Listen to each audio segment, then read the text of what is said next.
আজকে তোমার কম টাকা আছে বলে তুমি মা বাবাকে কিছু দিচ্ছ না।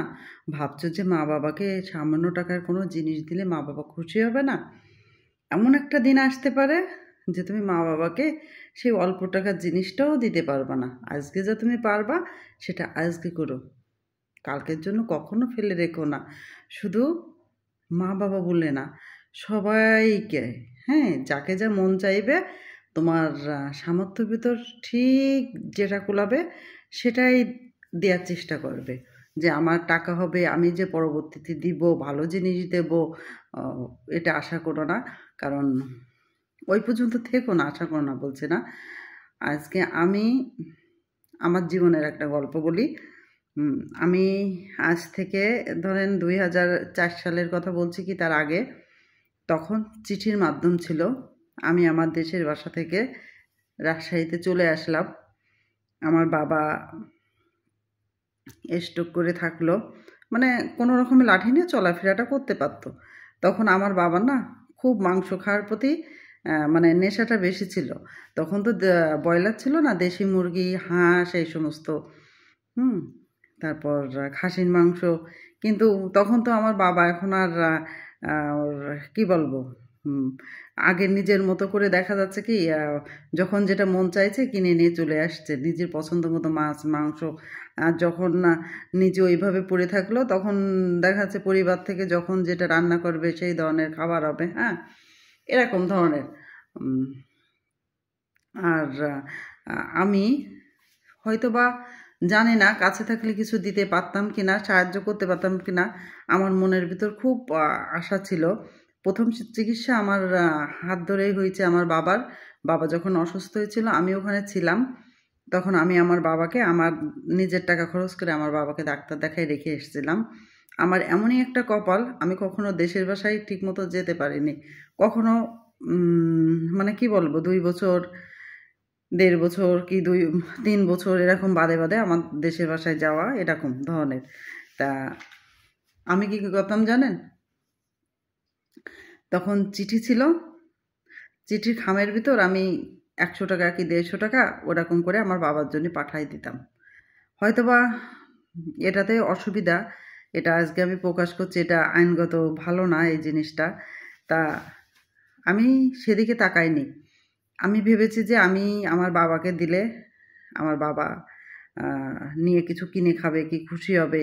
কারণ হয়তোবা তখনকার সময় 100 টাকা কিংবা 150 টাকা, 200 টাকা কি বলবো, আমার কাছে অনেক, হ্যাঁ।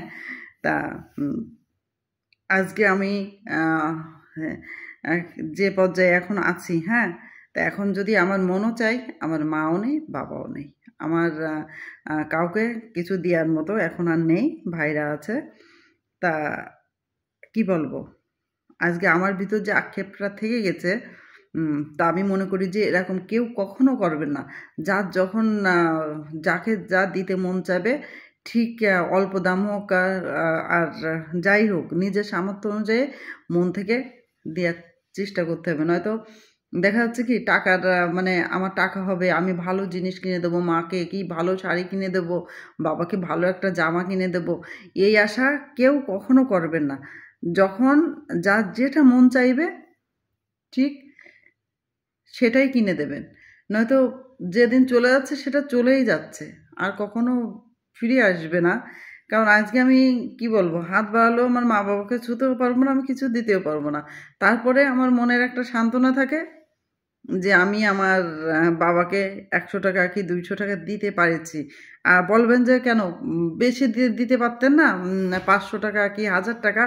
তখন কি করে দেব? তখন তো আমাদের টাকা ছিল না। তখন আমাদের ওর বাবা বেতন পাতো মাত্র 2000 টাকা না 1800 টাকা এরকম। আমরা একটা ছোটোখাটো ঘরে ভাড়া থাকতাম, আমার এক মেয়ে। আমাদের সংসারটা খুব কষ্টে চলিছে। ওর ভিতর থেকেই মানে আমাদের চলা, মানে কি বলবো, হয়তো বা কোনোদিন গল্প করতে করতে কথাগুলো বলে ফেলবো। তা এই এখন হঠাৎ করে মনে পড়লো যে আমি তো ভিডিও বানাই, যে আমার মনের কিছু কথা বলি। যদি কেউ যদি তার মা বাবার জন্য কোনো আশা থাকে যে আমার মাকে এই জিনিসটা কিনে দেবো, কি আমার এই বাবাকে এই জিনিসটা কিনে দেবো, বা কিন্তু টাকার দরকার, ভালো জিনিস কিনে দেবো, এটা কেউ কখনো করবেন না। যার যে পরিমাণ টাকা আছে অল্প হলে অল্প অল্প মতো জিনিস কিনে দিতে হবে। যার বেশি টাকা আছে সে বেশিভাবে দেবে। তা উম আমার মনের কথাটাও বললাম। কেউ যদি মা-বাবাকে খুব, খুব বেশি ভালোবাসে মাঝে, মাঝে খাবার কিনেও দেয়া যায়, তাই না? যে আমার বাবাকে একটু আপেল কিনে দিলাম কি মাকে দিলাম কিংবা অন্যান্য জিনিস হয়তোবা সবাই সবাই তারা কিনে খায়। বাসাতে কিনে খেতে পারবে না তা না। তারপরেও আ আমরা ছেলে-মেয়ে হয়ে যদি মাকে আলাদা রকম একটা জিনিস দিই, তখন যে তারা যে কত খুশি হবে, কত তাদের বড় পাওনা হবে, তা বোঝানো যাবে না। ভালো থাকেন সবাই। নমস্কার।